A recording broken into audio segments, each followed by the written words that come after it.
Yo guys, kalau lu punya masalah soal belajar, lu malas-malasan dalam belajar, lu nggak bisa fokus dalam belajar, sini-sini, kita bakalan bahas soal belajar mandiri. Dimana nanti kalau lu udah belajar soal ini, ya gua harap lu bisa fokus, bisa nyantai, bisa enjoy dalam belajar. Tapi sebelum itu, intro dulu. Ceng ceng ceng ceng ceng ceng ceng ceng ceng. Sebelum kita masuk ke belajar mandiri, kita harus tahu 3 pendekatan dalam belajar, dimana nanti lu bisa menyesuaikan nih, lu berada di tahap mana sekarang dan lu harus maju mulai start di level mana dulu. Nah, ketika pendekatan ini yang nantinya bakalan kita bahas, kita kaitkan dengan jenjang dalam pembelajaran mandiri. Kalau pedagogi ini jenjangnya dari PAUD, TK, SD sampai SMP. Kalau andragogi ini jenjangnya dari tingkat SMA, kuliah. Terus kalau yutagogi ini jenjangnya dari tingkat dimana lu udah mulai dewasa, mandiri dalam belajar. Pengertiannya nih secara sederhana, kalau pendekatan pedagogi ini adalah proses pembelajaran dimana melalui pendekatan anak-anak. Jadi peran peserta didik di sini itu adalah sebagai penerima ilmu, dan peran pendidik berperan penting dalam proses transfer ilmu sendiri. Jadi kalau lu belajar, lu harus dibimbing sama orang tua, sama guru, sama temen, sama kakak yang ada di sekitar lu. Dan lu juga ketika belajar masih harus diingetin, ayo dek ini belajar, ayo nak ini kerjain PR-nya. Tapi kalau pendekatan andragogi, lu mulai dilepas nih kewajiban lu, tanggung jawab lu dalam belajar. Jadi guru ataupun orang yang berada sebagai pendidik itu memberikan fasilitas kepada lu untuk belajar, tetapi mereka nggak mewajibkan lu buat lu harus belajar gini, harus nilainya gini, enggak. Terus pendekatan yutagogi ini lebih dipakai ketika lu belajar otodidak. Lu pengen belajar gitar, lu pengen belajar desain, lu pengen belajar editing film, lu pengen belajar gambar, lukis dan lain sebagainya. Nah, ini tergantung dengan kapasitas waktu lu dalam belajar dan tergantung dengan target capaian lu kalau udah belajar.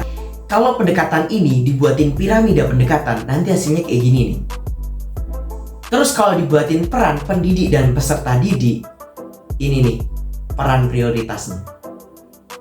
Habis kita bahas soal pendekatan dalam pembelajaran, kita bakalan bahas soal belajar mandiri, macam-macam tahapan dalam belajar mandiri. Dalam pembelajaran mandiri dibagi 3 macam jenjang. Yang pertama adalah SRL, yaitu Self-Regulated Learning. 2 adalah SDL, Self-Directed Learning. Terus ketiga adalah SDEL, yaitu Self-Determined Learning. Nah, ketika kita bahas soal pendekatan dalam pembelajaran, ini berkaitan dengan ketiga hal ini guys.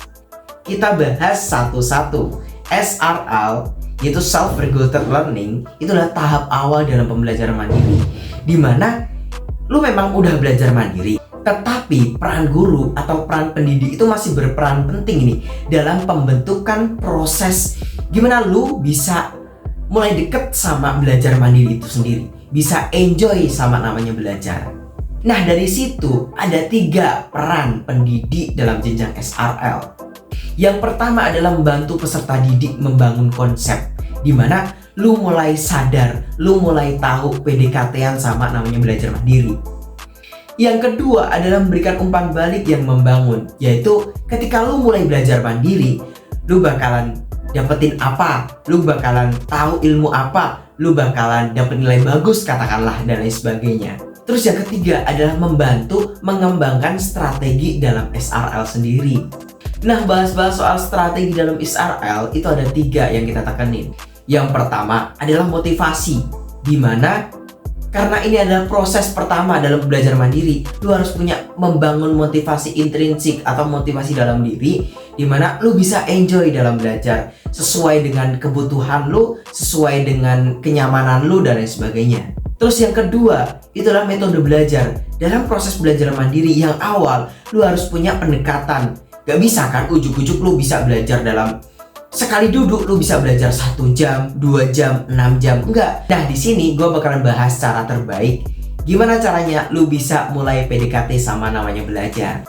Pertama, itu adalah teknik Pomodoro, dimana lu mulainya imbangin antara lu belajar sama lu istirahat. Lu bisa mulai start dari awal dimana 25 menit belajar, terus 5 menit istirahat. atau mangkasin lagi nih 10 menit belajar, 5 menit istirahat. Terus kedua, time management, dimana lu bisa mulai mengatur waktu lu buat belajar. Kapan waktu-waktu paling tepat buat lu belajar?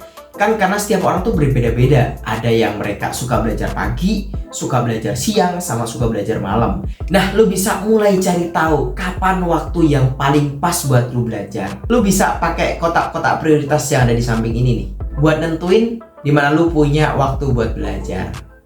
Kita kembali lagi nih dalam mengembangkan strategi dalam SRL. Itu yang terakhir adalah lingkungan, dimana lu harus buat suasana lingkungan lu ada suasana lingkungan belajar. Buang jauh-jauh hal-hal yang buat lu kedistrak dalam belajar. Terus usahain buat senyaman mungkin suasana dalam belajar lu. Mungkin lu bisa penuhin kamar lu dengan buku-buku dan lain sebagainya. Nah guys, kita bakal lanjut ke SDL, Self-Directed Learning, dimana SDL ini adalah kelanjutan dari proses SRL. Dalam pembelajaran mandiri SDL ini, yang berbeda dari SRL adalah peran dari pendamping atau pembimbing dalam pembelajaran atau proses pembelajaran mandiri. Jadi posisi guru, orang tua dan sebagainya mereka lebih berkurang. Dan di sini lu mulai diberikan keleluasaan di mana lu bisa memilih waktu, tempat, materi belajar yang lu sukai.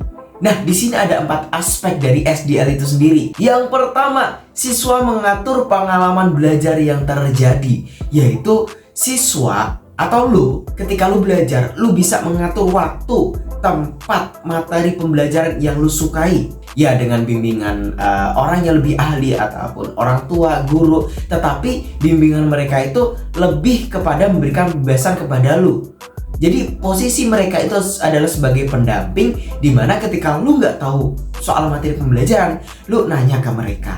Yang kedua, perkembangan keahlian, dimana sebelumnya dalam proses belajar mandiri lu masih dibimbing, masih dibina, mungkin katakanlah masih dominan peran dari orang tua, guru dan sebagainya itu berada di sekitar lu. Kalau sekarang lu udah mulai dilepas, jadi lu udah mulai diajarkan untuk belajar lebih mandiri lagi dalam proses pembelajaran mandiri. Terus yang ketiga adalah mengubah diri pada kinerja pembelajaran yang lebih baik lagi, dimana ketika dulu lu melakukan proses pembelajaran mandiri itu masih dipaksa, masih diarahkan, masih diingetin. Nah sekarang lu mulai mandiri, lu mulai tahu nih fungsinya pembelajaran mandiri, dan lu punya tujuan sendiri, target sendiri soal belajar mandiri itu sendiri.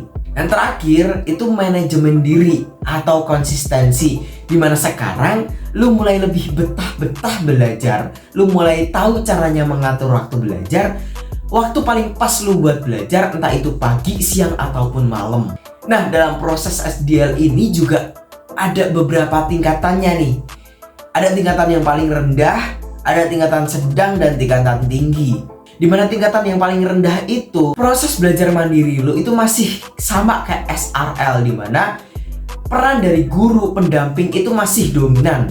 Terus kedua itu tingkatan sedang, dimana peran mereka itu lebih berkurang dan lu mulai sadar sendiri, tetapi lu masih membutuhkan motivasi ekstrinsik atau motivasi luar. Kayak misalkan lu ngeliatin teman lu yang rajin belajar, lu terus rajin belajar. Kayak misalkan juga lu mulai nargetin dapetin imbalan dari orang tua ataupun guru.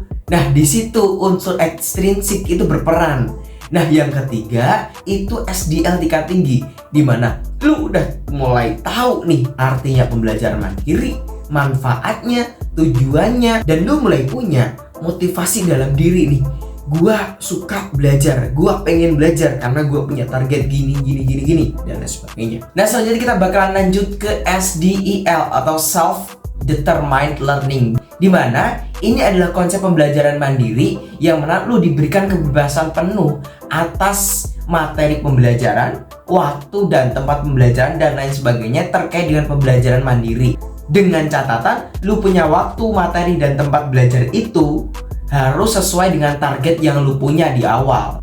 Konsep belajar mandiri determined learning ini lebih mengarah kepada dimana lu diberikan kebebasan dan ada unsur intrinsik atau motivasi dalam diri lu, dimana lu punya target, lu punya tujuan. Nah lu harus usaha sesuai dengan tujuan dan target lu yang lu punya. Konsep belajar determined learning ini menggunakan bentuk pembelajaran double loop learning. Ini gue bakalan jelasin singkat terkait double loop learning. Sebelum kita bahas double loop learning, kita bahas single loop learning. Dimana dalam pembelajaran biasa, dimana posisi pendamping atau pembimbing dalam pembelajaran itu masih memiliki peran dominan, siswa atau lu ketika lu belajar itu lu mesti dikasih masalah kan. Terus habis itu lu menyelesaikan masalah dengan tindakan yang lu bisa. Entah itu lu ngerjain soal, entah lu memecahkan masalah kelompok ataupun masalahnya dengan diskusi dan lain sebagainya. Terus nanti lu dapetin hasil dari penyelesaian masalah. Nah, ini namanya single loop learning. Ketika lu dikasih masalah, terus habis itu lu ngerespon dengan tindakan, lu dapetin hasil. Nah, ketika lu dapetin hasil, ini lu ngerasa kalau gue bakalan berkembang nih dengan mencari masalah-masalah yang hampir sama atau mirip atau berhubungan dengan masalah awal tadi. Nah, di sini ada konsep keyakinan bahwasanya ketika lu dapetin masalah yang sama, itu lu bakalan berkembang. Nah, di sini konsep keyakinan dan tindakan yang sama atau tindakan yang lu nyari masalah lagi yang sama dengan masalah di awal yang lu selesaiin tadi, nah itu akan menghasilkan proses di mana double loop learning itu terjadi. Jadi, ketika lu nih, permisalannya kayak gini, lu dikasih soal matematika dasar, perkalian, pembagian, pengurangan, dan penambahan. Terus lu ngerjain dengan tindakan, terus lu dapetin hasil. Nah, dari hasil nih, gue suka matematika nih. Matematika kayaknya jawabannya pasti-pasti aja. Terus gue lebih suka ngitung ketimbang ya bahasa Indonesia yang lebih banyak mikir sama ngarang gitu. Nah, di sini lu mulai punya keyakinan bahwasanya lu bakalan maju dan berkembang dengan matematika. Nah, di sini double loop learning berputar. Lu bakalan nyari masalah-masalah matematika yang dari pembagian, pengurangan, perkalian, terus habis itu berlanjut dengan trigonometri, Pythagoras, dan lain sebagainya. Nah, dari situ lu bakalan berkembang. Nah, perkembangan itu yang terus berlanjut dan konsisten. Terus lu mulai belajar mandiri, nggak ada bimbingan dari pendamping, entah itu guru, orang tua, dan lain sebagainya. Nah, itu namanya dengan SDEL atau Self-Determined Learning. Nah, dalam SDEL sendiri itu juga punya aspek-aspek pentingnya. Yang pertama itu ada self-directedness, dimana lu tuh punya wewenang atas belajar lu sendiri tanpa ada bimbingan orang tua, guru, dan lain sebagainya. Karena ya lu mau nyari materi, lu mau nyari ilmu, itu tergantung dengan kebutuhan lu masing-masing gitu loh. Terus ada personalization. Nah, ini dimana lu bebas milih materi pelajaran yang pengen lu pelajari, dimana itu menunjang kebutuhan sehari-hari lu, kebutuhan perkembangan diri lu. Terus ketiga ada fleksibel. Karena lu prosesnya ini belajar mandiri murni, dimana waktu, tempat, dan materi itu lu pilih sendiri. Jadi lebih fleksibel aja, nggak ada tuntutan batas maksimal, batas minimal, target utama, target rincian, dan lain sebagainya. Terus yang terakhir adalah teknologi. Nah, karena proses ini belajar mandiri, dimana nggak ada atau lebih sedikit interaksi ataupun malah nggak ada sama sekali bimbingan dari orang-orang yang di sekitar lu kayak guru, dosen, dan lain sebagainya, itu lu lebih membutuhkan teknologi, entah itu teknologi digital ataupun kayak buku biasa gitu loh buat lu belajar gitu. Salah satunya nih, lu pakai YouTube buat belajar, otodidak belajar gitar, otodidak menggambar, ngelukis, dan lain sebagainya. Nah, model pembelajaran yang bisa digunakan dalam self-determined learning itu ada beberapa ya. Pertama adalah project-based learning. Itu dimana lu dikasih masalah, permasalahan itu permasalahan sosial, permasalahan ya, kognitif biasa. Terus lu ngasih tanggapan dalam permasalahan itu atau tindakan, terus lu dapetin hasil. Terus ada pembelajaran berbasis daring, dimana lu belajar dari YouTube, dari Instagram, dari TikTok, lu pengembangan diri lu masing-masing. Terus yang terakhir adalah collaborative learning. Ya, bisa dibilang pembelajaran mandiri itu juga bisa kita gunakan dalam pembelajaran kerjasama, dimana lu juga bisa mandiri dalam belajar gimana sih caranya kerjasama, gimana sih caranya kolaborasi, gimana sih caranya komunikasi dalam proses pembelajaran itu. Sebenarnya masih banyak pembahasan yang bakalan kita bahas nih terkait dengan pembelajaran mandiri ini nih, kayak motivasi belajar, alat, dan platform pembelajaran penunjang pembelajaran mandiri kita. Tapi karena waktu yang gak begitu cukup, jadi bakalan gue lanjut di part selanjutnya. Jadi sekarang bakalan gue tutup dan see you again.